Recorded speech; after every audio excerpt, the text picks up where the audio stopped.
Politisi PDIP marah dan bela Ayu Ting Ting usai diributkan tentang status jandanya oleh MUI. Nama Ayu Ting Ting kini tengah menjadi perbincangan publik.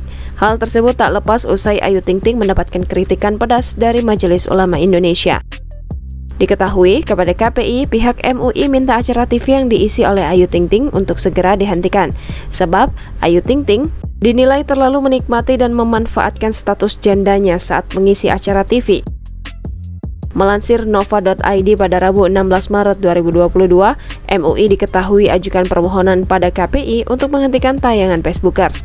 Disinyalir, tingkah Ayu Ting Ting dalam acara tersebut jadi alasannya.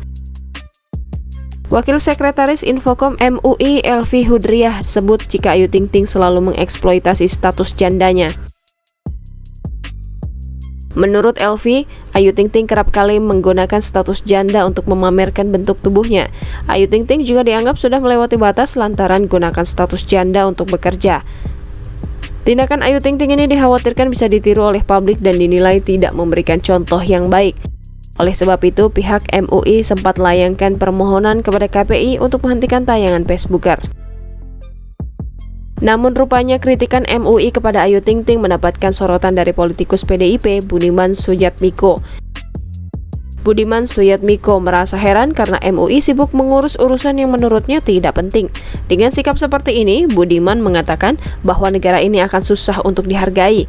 Hal ini diungkapkan Budiman lewat cuitan di akun Twitter pribadinya.